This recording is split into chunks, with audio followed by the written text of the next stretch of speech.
understanding something in the moment and actually remembering it later, those are two completely different things. Psychologists call it the fluency illusion. When information feels familiar, your brain tricks you into thinking you know it. But familiarity is not memory. Can you write down every word of your favorite song right now? Not hum it. Every single word.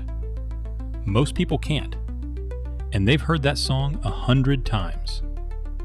That's exactly what happens when you reread your notes or rewatch a lecture. It feels productive. Your brain recognizes the material. But recognition is not retrieval. And retrieval is what you actually need.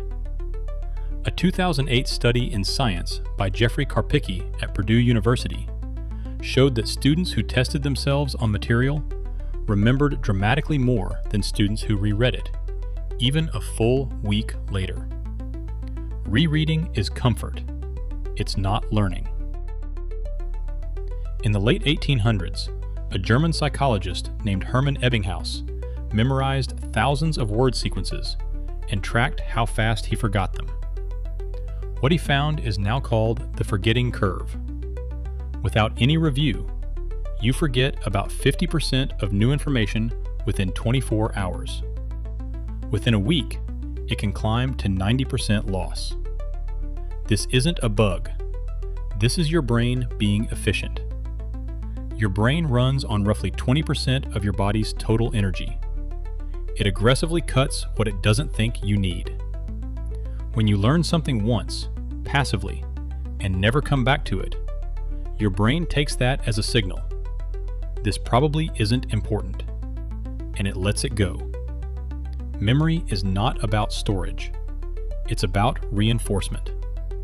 The more times you retrieve something, the stronger the neural pathway gets. The less you do, the faster it fades.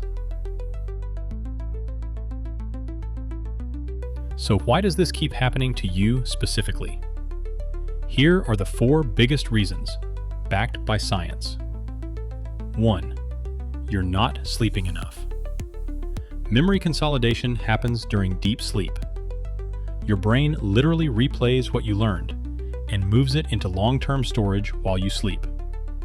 Harvard research confirms, studying then sleeping outperforms studying then staying up. An all-nighter doesn't just feel bad, it blocks the consolidation process entirely. 2. You're cramming. Cramming works for tomorrow's test. It fails completely for next week.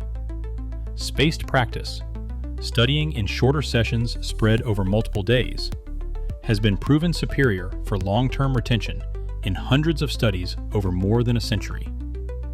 30 minutes a day for a week beats 3.5 hours the night before. Every time. 3.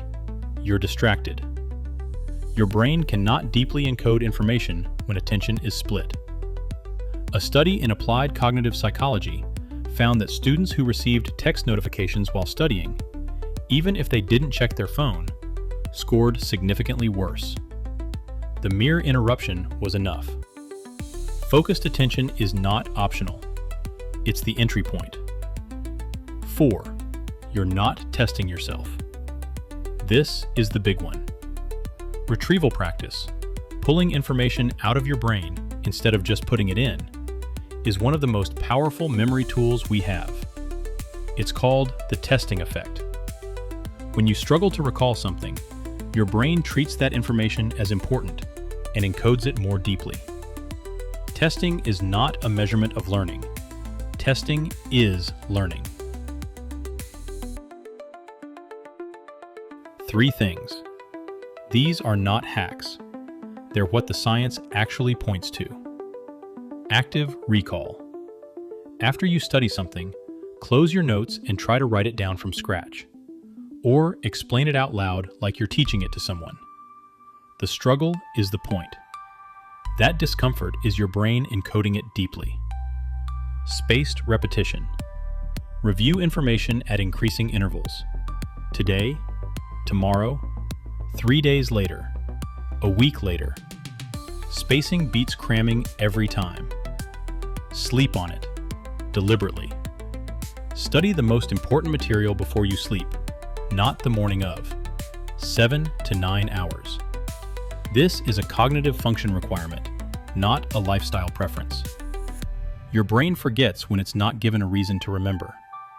When you study passively, skip sleep, cram at the last minute, and never test yourself, you're working against how memory actually functions. Switch to active recall. Space your sessions. Protect your sleep. And understand that if studying feels comfortable and easy, you're probably not doing the kind of learning that sticks. The discomfort is the signal. That's where the learning actually happens.